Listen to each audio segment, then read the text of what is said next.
kalimat-kalimat percakapan berikutnya, Yesus berkata, "Aku tidak meninggalkan kamu yatim piatu."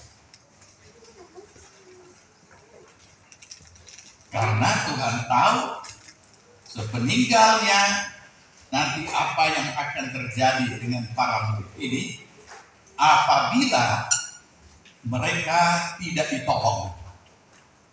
Nah, baik, kita melihat. Jadi ini tuntas ya. Kalau kita baca lebih lanjut lagi, maka kita akan di dalam Yohanes 15 tadi, kita akan menemukan bukan hanya itu saja. Yesus berkata, "Sejahteraku aku berikan kepadamu, bukan seperti yang dunia ini berikan." Itu setelah kita baca melewati ayat yang ke-10. Apa sebabnya? Sebab dikatakan di sini bahwa pencuri datang hanya untuk mencuri. Aku datang supaya domba itu beroleh hidup dan hidup dalam kelimpahan. Dan itu sebabnya firman Allah mengingatkan agar supaya rancangan yang berikutnya, hidup damai sejahtera dan masa depan yang pasti, juga menjadi pengalaman iman bagi orang percaya. Ini adalah bagian daripada, kalau ini, kebutuhan jiwanya.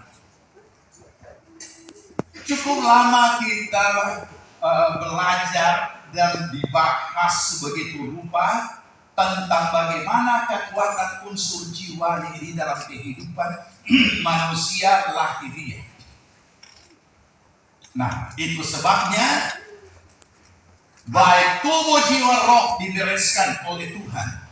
Kita lihat lebih lanjut apa yang kita pahami dalam makna ini.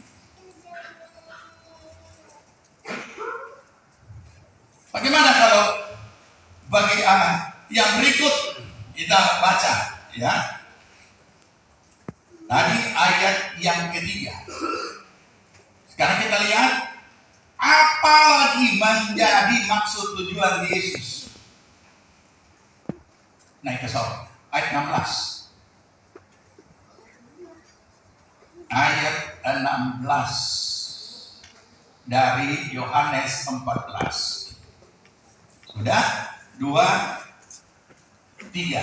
Aku akan minta kepada Bapa, dan Ia akan memberikan kepadamu seorang penolong yang lain, supaya Ia menyertai kamu selama-lamanya.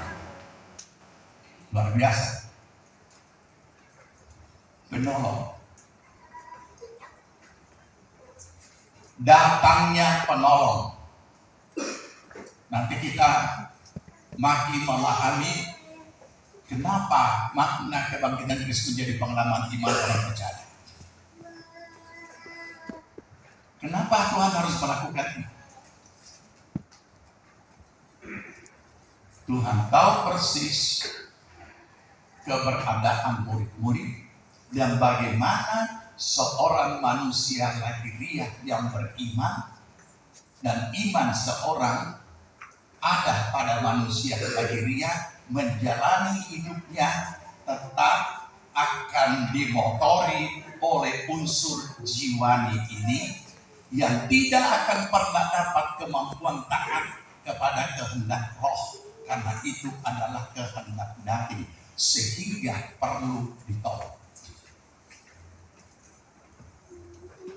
Makanya di dalam Roma pasal 8 di situ sangat jelas bahwa keinginan daging berseteru dengan kehendak Allah. Keinginan daging tidak akan pernah takluk kepada kehendak Allah.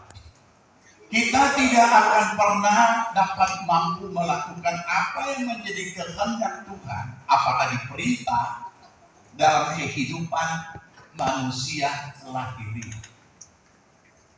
Kenapa?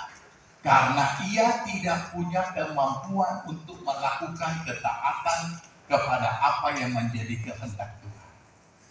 Kemampuan unsur jiwani yang ada dalam kehidupan manusia lahiriah hanya mampu melakukan segala sesuatu yang terkurung dalam hukum logika. Itu. Kenapa dia marah? Jelas. Dia marah, saya kenapa kamu? Masa dia maki-maki saya? Jadi wajarlah kalau saya juga marah. Logika kan? Logis, lumrah. Di luar daripada itu, di luar hukum logika atau di luar semua peristiwa apapun bentuknya yang berada di luar hukum logika tidak akan mampu dilakukan oleh manusia lahiriah. Kenapa? Karena manusia lahiriah sistemnya sistem alamiah otomatis terjadi, otomatis berfungsi. Oleh karena itu di luar daripada apa yang sudah disetting secara otomatis, disetting atau diprogram secara otomatis berfungsi, tidak mungkin dapat melakukan yang di luar daripada sistem. Orang IT pasti mengerti istilah-istilah ya. Nah, inilah masalahnya. Oke, kita sekarang lihat ya.